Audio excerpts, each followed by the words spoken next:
belajar sama saya, perasaan kamu seperti apa? Bahagiakah? Saya kaget ditanya perasaan. Ternyata perasaan saya penting ya, Miss.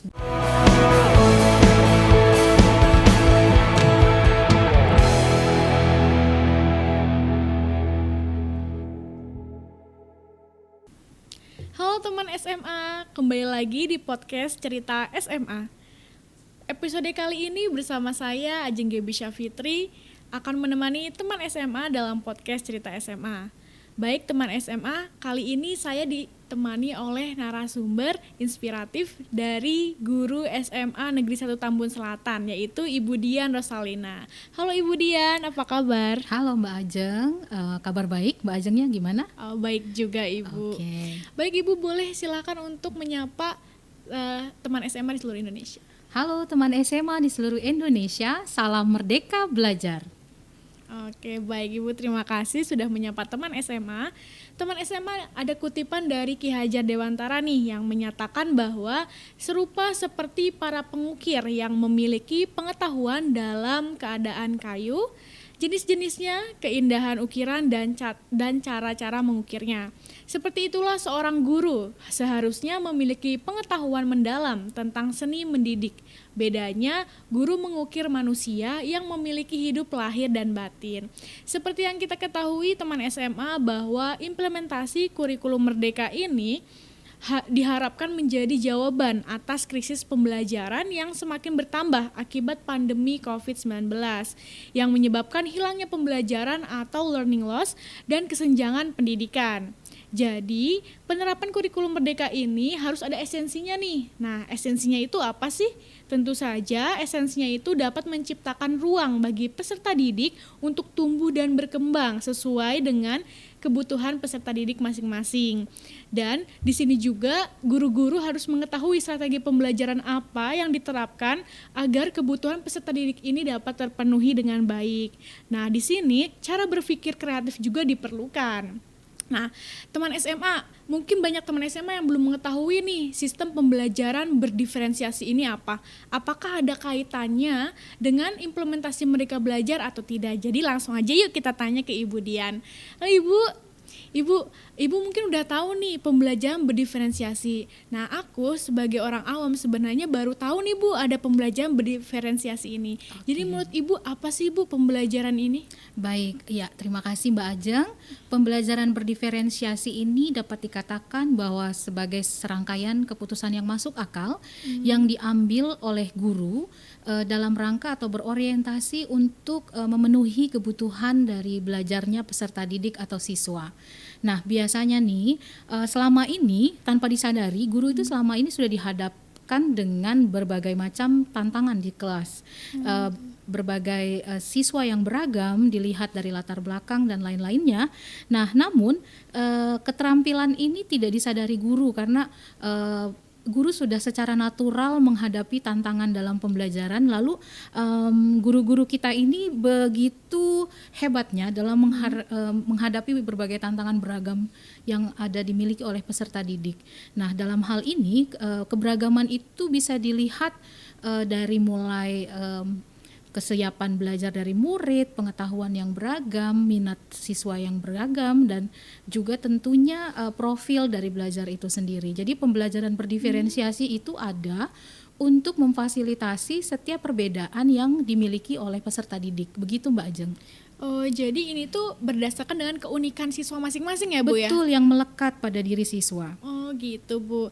Nah, pembelajaran berdiferensi ini apakah ada manfaatnya atau tidak sih Bu? Oke, tentu saja pembelajaran berdiferensiasi ini sangat banyak sekali manfaatnya.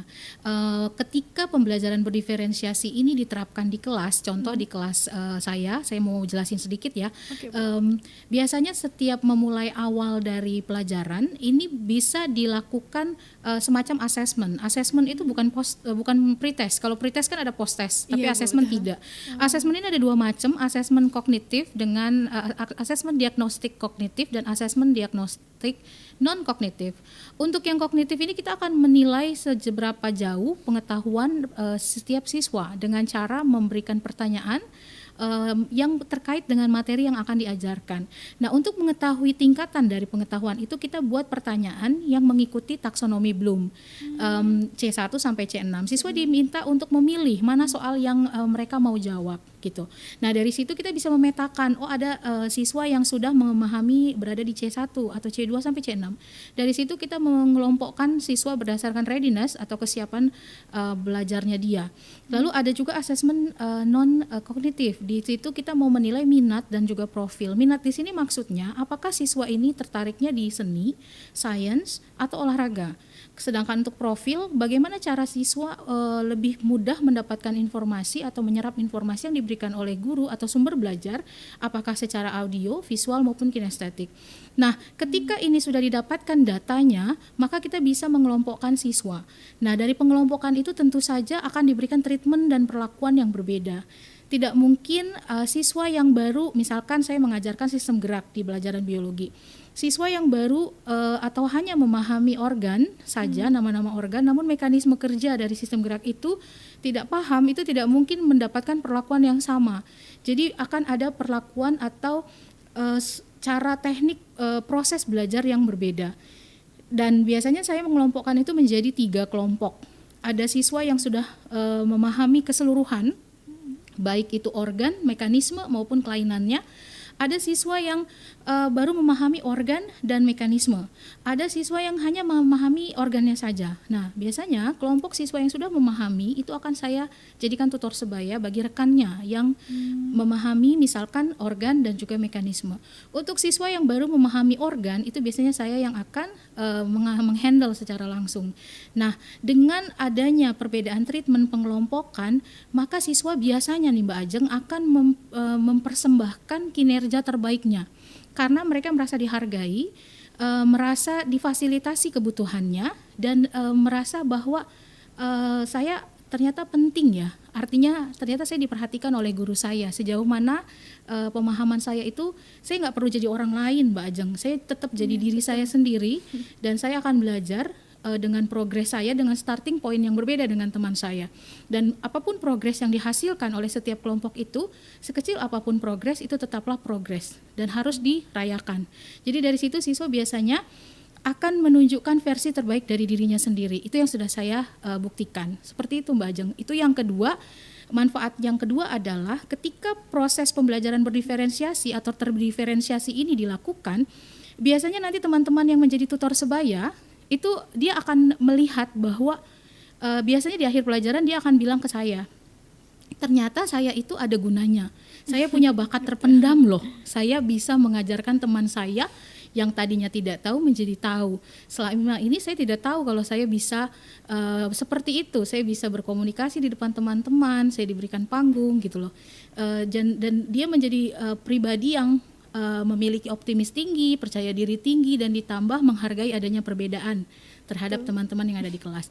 Jadi ibaratnya hasil belajarnya dapat, kompetensi sosial emosionalnya juga dapat. Jadi itu manfaat dari pembelajaran terdiferensiasi Mbak Ajeng. Oh gitu, iya Bu, betul. Karena setiap orang itu memiliki karakteristik yang berbeda-beda ya Bu. Betul ya. sekali. Daya tangkap yang berbeda, gaya belajar yang berbeda, dan juga level kompetensinya mungkin berbeda ya Bu ya. Betul. Oke Bu, tadi sempat dijelaskan Ibu kalau misalkan ada siswa yang sudah memahami nih tingkat pencapaiannya itu di kelompok sekian-sekian. Itu apakah ada kesenjangan nggak ya Bu ya? Karena kan dia mungkin sadar ya Bu ya bahwa aduh aku nggak ada kemampuan nih untuk mengerjakan sampai sini. Terus ada juga mungkin yang nggak ngerjain karena kan kadang ngantuk ya Bu ya sampai malas, ada rasa malas. Apakah itu ada kesenjangan yang mencolok nggak Bu? Baik, biasanya yang terjadi ketika saya membagi kelompok, saya tidak menyebutkan mana siswa yang paham semua, mana yang kurang, mana yang sedang gitu. Saya tidak membuat label seperti itu. Jadi saya mengelompokkan biasanya dengan nama-nama, misal sistem gerak, ya kelompok otot, kelompok tulang, kelompok ini. Jadi tidak diberitahu mana yang tertinggi, terendah atau kastanisasinya nggak ada. Dan biasanya ketika di bab pertama dia bisa jadi tutor sebaya, bisa jadi nanti di bab berikutnya dia yang membutuhkan pertolongan. Jadi yang terjadi itu pembelajaran diferensiasi itu ada sebuah miskonsepsi ya yang beredar di masyarakat bahwa dikatakan bahwa Betul. pembelajaran berdifferensiasi itu mengelompokkan siswa menjadi low, high, dan average. Sebenarnya itu tidak benar ya, karena kalau low, average, dan high itu konsisten. Tapi kalau pembelajaran berdifferensiasi itu dinamis sistemnya.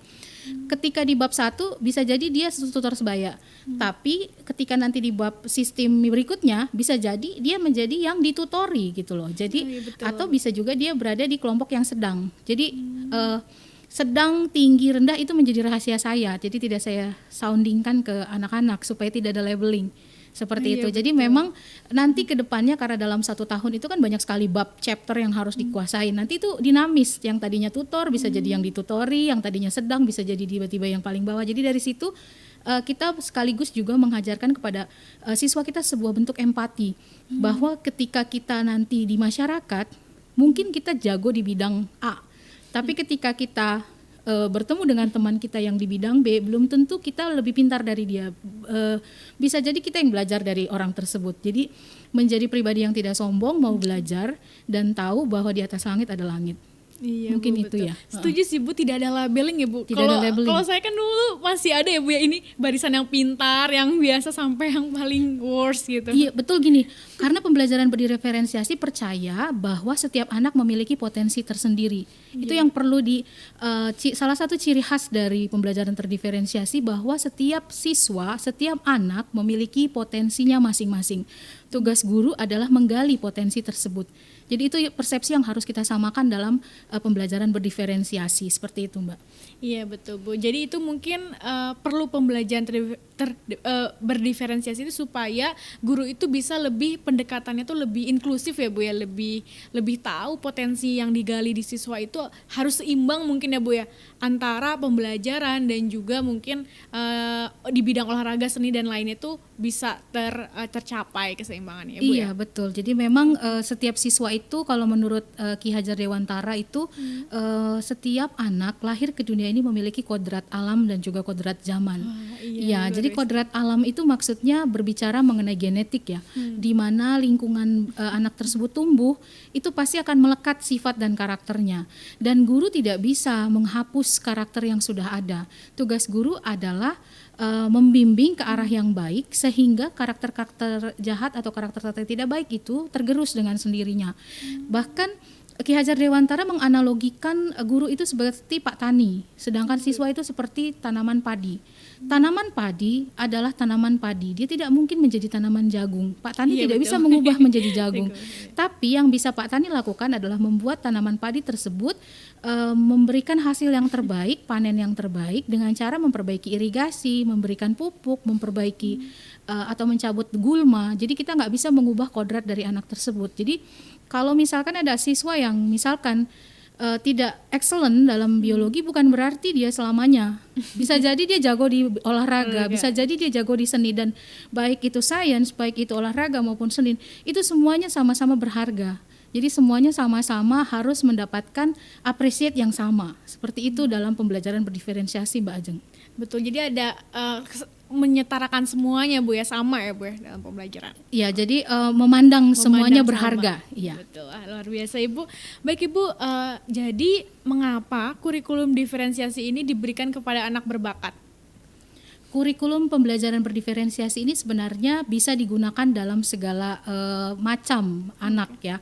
Oh ya, tadi juga menyambung setelah kodrat alam juga ada kodrat zaman ya. Mendidik anak sesuai dengan zamannya. Jadi di sini pun ada yang namanya kalau misalkan pembelajaran abad 21 sekarang pasti berbeda dengan abad 20 gitu. Betul, jadi seperti sekarang yang lagi heboh sekarang ini kan content creator, influencer, TikTok ya. Nah, kita pun sebagai guru harus adaptasi dengan apa yang sedang terjadi. Jadi kita bisa meminta anak untuk mengumpulkan tugas-tugasnya, bisa jadi content creator, taruh di IG, lalu screenshotkan linknya ke saya bahwa atau kamu bisa jadi influencer, YouTuber, iya kamu taruh di channel kamu, kasih ke saya gitu. Oh ini tugasnya. Jadi tidak harus melulu paper test gitu. Nah untuk pertanyaan yang berikutnya mengenai pembelajaran berdiferensiasi untuk anak berbakat, pada intinya kembali lagi bahwa setiap anak berharga. Gifted maupun ya average, tapi setiap anak tuh ada bakatnya dimanapun ia berada. Jadi nggak selalu kita katakan anak berbakat berarti harus yang sains, tidak. Seni pun berbakat, olahraga pun berbakat. Jadi saya percaya dan yakin setiap anak itu memiliki bakat. Nah, tugas kita sebagai guru itu mencari anak ini bakatnya di mana gitu, menggali dan menggali. Memang tidak mudah, tapi dengan adanya pendekatan, dengan adanya wawancara, ngobrol sering ya, anak akan kebuka dan kita bisa lihat, dan otomatis yang paling penting itu adalah pengamatan secara kontinu. Jadi penilaian yang keberlangsungan proses. Jadi dari awal sampai akhir guru tuh harus mengamati siswa dengan seksama gitu. Benar-benar anak ini sepertinya jago, skillnya tuh desain, walaupun dia jarang ngomong di kelas gitu loh. Tapi ketika diminta teman-temannya membuat poster, wow, hanya 1 jam pelajaran jadi gitu ya. Tapi kalau disuruh ngomong diem gitu, dia minta temannya yang menceritakan gitu. Tapi itulah bakat gitu ya. Itu Mbak Ajeng mungkin. Oh iya Bu, betul. Tapi tadi mungkin Bu, tidak semua guru bisa dan mampu untuk melakukan pendekatan. Karena kan seperti yang kita ketahui Bu, setiap guru tuh tidak mengajar hanya satu kelas ya Bu ya. Dalam satu kelas itu tuh terdapat banyak anak, terus beraneka ragam juga keunikan, gaya belajarnya yang berbeda-beda. Nah, menurut Ibu Dian sendiri, apa sih ciri-ciri atau karakteristik paling mendasar terhadap pembelajaran berdiferensiasi ini? Sehingga guru-guru di seluruh pelosok di Indonesia itu dapat memahami dan bisa mengimplementasikan ini dengan baik, Ibu. Ya, ada 3 ciri-ciri atau karakteristik dari pembelajaran berdiferensiasi. Yang pertama itu adanya assessment. Jadi assessment merupakan suatu yang penting untuk dilakukan. Kalau tanpa assessment kita nggak bisa mengenali karakteristik siswa gitu loh. Betul. Jadi walaupun seperti apapun assessment itu penting untuk dilakukan. Nah, assessment ini nggak harus melalui soal, nggak selalu anak mengerjakan soal. Cari yang gampang. Contoh, ketika kita mau mengetahui kemampuan anak akan suatu materi, kemampuan awalnya, suruh aja membuat konsep map, peta konsep. Peta konsep. Misal, buat peta konsep tentang sel. Mereka akan mengoret-oret, dari situ kita bisa melihat, kan pasti beda-beda tuh. Oh, jadi pemahaman anak ini tentang sel tuh seperti ini. Oh, anak ini, jadi situ kita bisa menilai mana yang, kan ada yang peta konsepnya panjang gitu sampai detail, ada yang mungkin cuma sel, makhluk hidup, makhluk benda mati, ini, that's it gitu ya. Nah, dari situ kita bisa mengelompokkan, oh ini yang bisa dari situ. Jadi nggak sesuatu yang ribet sebenarnya untuk assessment. Lalu yang kedua, ciri khas yang kedua adalah pengelompokan. Dari hasil assessment itu akan ada pengelompokan. Jadi biasanya pengelompokan itu dikembalikan lagi ke gaya guru tersebut. Ya kalau mampunya 2 ya 2, kalau mampunya 3 ya 3 gitu. Kita kan seperti tadi pembelajaran berdiferensiasi itu artinya serangkaian keputusan masuk akal. Ya, yang masuk akal aja yang dilakukan gitu. Kalau nggak masuk akal jangan gitu. Misalkan kita punya anak 36 siswa sekelas. Ya nggak mungkin kita bikin 36 kelompok gitu ya. Itu nggak masuk akal jadinya. Jadi sesuatu yang masuk akal dan bisa Bapak Ibu lakukan seperti itu. Jadi yang terakhir itu adalahnya perbedaan treatment. Jadi tadi assessment, pengelompokan, perbedaan treatment dalam kelompok tersebut. Jadi itu 3 ciri khas dari pembelajaran terdiferensiasi. Oke Bu, intinya guru-guru harus mentreatment khusus kepada anak yang misalnya yang kurang kemampuan itu, daya tangkapnya itu lebih rendah dibanding yang tipe anak sebelumnya ya Bu ya. Ada treatment yang berbeda. Iya betul. Oke, luar biasa ya Bu ya. Ini peran guru benar sangat-sangat ekstra nih dalam pembelajaran berdiferensiasi ini. Iya. Betul, tapi kita bisa minta bantuan itu tutor sebaya tadi, iya, teman-temannya anak-anak gitu. Kita saling kolaborasikan dengan anak-anak gitu. Iya, oke baik, luar biasa Ibu. Jadi Ibu, pembelajaran berdiferensi ini dalam kurikulum Merdeka itu mekanismenya seperti apa sih yang Ibu ketahui saat ini? Mekanismenya biasanya yang saya lakukan itu adalah pertama kita melakukan asesmen dulu, bisa dilakukan oleh guru pada saat di akhir pelajaran materi sebelumnya atau di awal, terserah Bapak Ibu gurunya gitu, nggak ada sesuatu yang harus saklek gitu, jadi terserah sesempatnya, tapi tetap asesmen harus dilakukan. Nah, nanti ketika hasilnya sudah keluar baru di pembelajaran berikutnya itu dikelompokkan. Nah, pembelajaran berjalan sama seperti ada kegiatan pendahuluan, berdoa, kemudian persepsi dan lain itu sama. Namun nanti ketika sudah masuk ke materi yang mau mengajukan, maksudnya mau sebagai pertanyaan pemantik. Nah itu kita lihat mana anak yang audio, visual dan kinestetik, maka kita melakukan adanya media pembelajaran yang berbeda. Nah di situ jadi media pembelajarannya harus yang memfasilitasi ketiganya. Biasa yang saya lakukan di kelas adalah saya pertama video YouTube dulu. Lalu video YouTube misalkan saya mengajar tentang sistem koordinasi atau otak. Itu saya buka video yang tentang yang biasanya anak-anak suka dulu nih, tentang misal artis X ditangkap amfetamin. Gosip tuh lebih tahu ya Bu. Iya, itu mereka biasanya kayak awakening gitu, langsung waduh gitu, mana ini YouTuber gua gitu kan. Jadi itu mulai kenapa sih itu tidak baik gitu, kenapa dia harus ditangkap, memang ada apa di kandungannya, terus efeknya ke tubuh apa. Nah itu dari mulai situ mereka sudah ada rasa penasaran kan. Bu. Lalu habis itu karena saya punya anak kinestetik juga, saya pernah melakukan penelitian kecil-kecilan Mbak Ajeng. Dari 36 siswa anak saya itu hampir rata di 3 audio, kinestetik, visual. Itu selisihnya cuma 11, 13, 4, 16, 5 kayak gitu.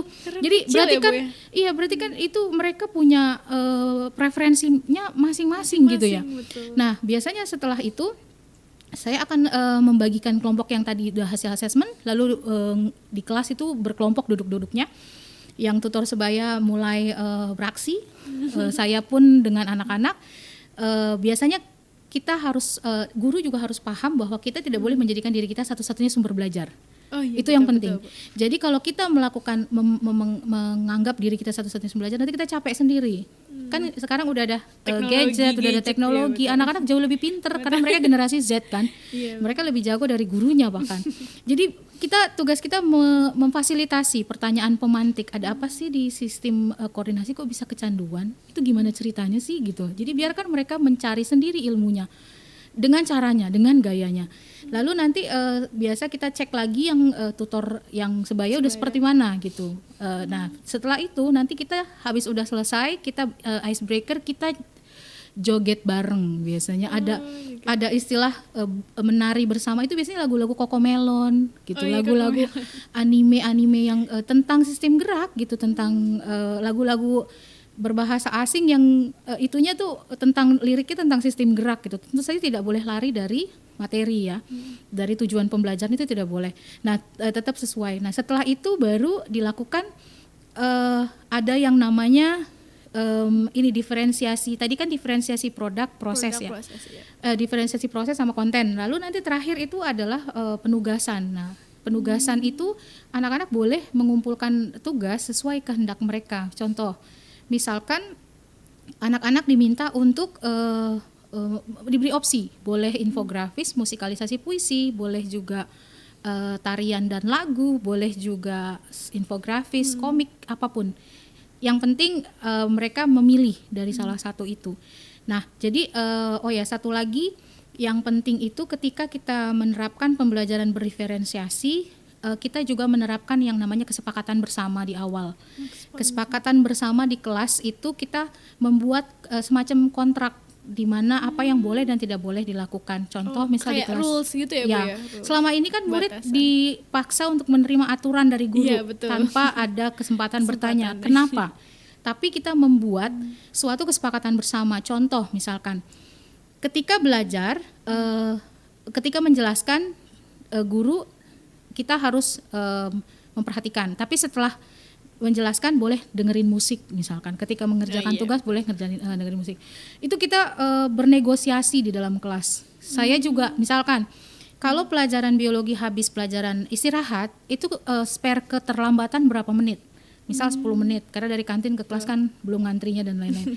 Itu misal 10 menit, itu saya pun harus taat terhadap kesepakatan tersebut. Saya juga nggak boleh terlambat 10 menit. Ya di kesepakatan itu kita tulis di karton dan itu tanda tangan semua seisi kelas. Jadi dengan demikian siswa diajarkan sejak dini bahwa ini adalah peraturan bersama, kesepakatan bersama. Jadi tidak dipaksa untuk mematuhi aturan, tapi mereka diajak untuk membuat aturan bersama. Dengan demikian biasa yang terjadi adalah tanpa saya harus marah-marah, tanpa saya harus apa, itu mereka udah dari ujung kelas tuh udah lari udah ujung. Karena 10 menit kan saya udah ngeliat tuh dari ruang guru tuh, saya udah naik satu tangga. Wah, dari sana udah. Jadi tanpa saya harus ini udah mereka kesadaran sendiri. Jadi dari situ kita menimbulkan motivasi intrinsik bagi siswa tersebut. Iya betul. Seperti ya, Bu, ya. itu. Jadi ya itu kurang lebihnya demikian sih yang terjadi. Nanti terakhir di akhir pemenutup pembelajaran kita berefleksi, Mbak. Yang sering dilupakan oleh para guru adalah menanyakan perasaan anak. Ketika perasaan kamu sekarang udah bagaimana? Tadi belajar sama saya, perasaan kamu seperti apa? Bahagiakah? Itu biasanya saya pakai Padlet. Mereka diminta untuk menuliskan ke dalam isi Padlet, mencurahkan perasaan. Biasanya mereka, saya seneng gitu. Pelajaran hari ini lagunya lucu, misalkan gitu. Terus ada yang bilang, atau misalkan, tadi aku lagi sedih tahu Miss berangkat misalkan. Tapi setelah belajar ini aku jadi happy, kayak gitu-gitu. Jadi jangan lupa tanyakan perasaan. Waktu pertama kali saya mempraktekkan ini, anak ada yang menulis begini, saya kaget ditanya perasaan. Ternyata perasaan saya penting ya Miss buat saya ngerasa perasaan saya tuh kok saya ditanyakan, ternyata yang saya rasakan tuh penting ya gitu. Ada kepedulian orang Iya, lain jadi yang rasanya merasa gimana pelajaran kita hari ini, perasaan kamu gimana? Suka enggak? Dan biasanya saya minta mereka untuk anonim, tidak menyebutkan nama supaya mereka lebih bebas berekspresi. Betul. Gitu. Jadi itu yang dilakukan selama pembelajaran berdiferensiasi, Mbak Ajeng. Wah keren Ibu, implementasinya udah keren karena anak-anak di sekolah Ibu tuh bukan hanya belajar tentang gaya belajarnya yang berbeda-beda, tapi juga dia tuh belajar tentang self awareness ya Bu. Betul. Ya, self observationnya. Iya. Oke Bu. Baik Bu, di sini ada suatu artikel, Ibu boleh menjawab sesuai dengan opini Ibu aja, pendapat Ibu terkait artikel ini. Artikel yang pertama Ibu berjudul Pembelajaran Berdiferensiasi Bukan Diskriminasi. Ibu setuju nggak dengan artikel ini? Iya, saya setuju sekali karena pembelajaran berdiferensiasi tidak mengkotak-kotakkan pengetahuan ya. Dia tidak mengkotak-kotakkan secara low, high atau average learner gitu, bukan. Tapi kita mau melihat, memetakan, mengelompokkan sesuai dengan kesiapan belajarnya anak, minatnya anak, dan profil dari anak tersebut. Dan ini bersifat dinamis seperti yang saya katakan. Artinya ketika nanti di bab 1 dia mungkin menjadi orang yang menjadi tutor sebaya, bisa jadi nanti di bab berikutnya dia yang ditutorin atau memerlukan tutor. Jadi bukan labeling dan bukan diskriminasi. Namun pada dasarnya pembelajaran berdiferensiasi adalah sebuah strategi atau dikatakan sebuah filosofi ya, filosofi untuk memenuhi kebutuhan belajar peserta didik. Iya betul gitu. Bu. Saya setuju dengan Ibu. Karena pembelajaran berdiferensiasi ini kan bervariasi, bukan diskriminasi ya Bu ya. Betul sekali. Oke Bu, ada artikel yang kedua. Ini mungkin artikel terakhir. Hubungan antara pembelajaran berdiferensiasi dan sosial emosional. Ibu setuju nggak Bu? Sangat setuju sekali. Karena pembelajaran berdiferensiasi ini seperti yang tadi sudah saya sampaikan, selain dia mengajarkan materi, tapi dalam implementasi di kelas itu kita bisa menumbuhkan karakter siswa, bagaimana ketika dia menjadi seorang tutor, bagaimana ketika dia belajar dari tutor, bagaimana ketika dia belajar dari gurunya, dan peran itu atau role play itu bisa berganti seiring dengan dinamisnya ilmu. Dengan demikian siswa itu akan dilatih menjadi memiliki self awareness dan memiliki yang disebut dengan social emotional learning atau SEL ya. Nah, orang yang biasanya menurut hasil penelitian ya, Daniel Goldman kalau saya tidak salah bukunya itu menyatakan bahwa siswa atau orang yang memiliki SEL atau social emotional learning yang tinggi itu biasanya dia akan lebih profesional nanti ke depannya, baik di sekolah maupun di masyarakat. Dia juga mudah berelasi, mudah berkomunikasi, menjadi pribadi yang optimis dan juga percaya diri. Jadi sangat berkaitan pembelajaran diferensiasi dengan social emotional learning. Oke Ibu, ya betul Ibu, mungkin Ibu itu cukup karena waktu kita juga nggak kerasa ya Bu ya, sangat seru sekali terkait pembelajaran berdiferensiasi ini.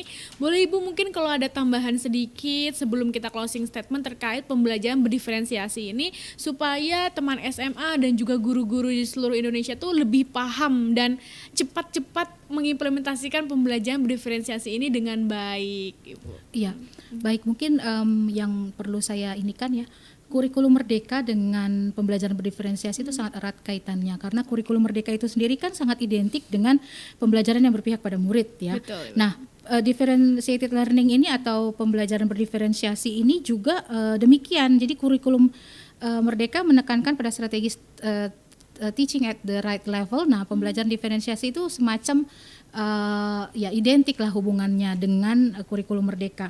Nah, berdasarkan pemaparan di atas yang tadi dapat disampaikan bahwa kurikulum merdeka dan pembelajaran berdiferensiasi bukan hanya dikatakan mendidik kepala, tapi juga mendidik hati. Jadi educate not only mind but also heart. Jadi itu pentingnya dari kedua hal tersebut. Wah, luar biasa Ibu kutipannya. Educate is not only not only mind but iya, also heart. Oke, bener ya Bu ya, kan itu peran guru itu memang harus dari hati juga. Betul, ya Bu ya. Sekali. Oke, mungkin Ibu boleh closing statement untuk teman SMA supaya lebih semangat menggali potensi yang ada di diri dan jangan pernah merasa malu ya Bu ya. Betul. Kalau kita tidak memahami materi ataupun ngerasa kurang ya Bu ya. Silakan Ibu. Menjadi terbaik dari versinya dari sendiri. Versi sendiri. Jadi yang closing statement saya dari Ki Hajar Dewantara, maksud dari pengajaran dan pendidikan yang berguna untuk kehidupan bersama adalah membahagiakan peserta didik demi keselamatan dan kesejahteraan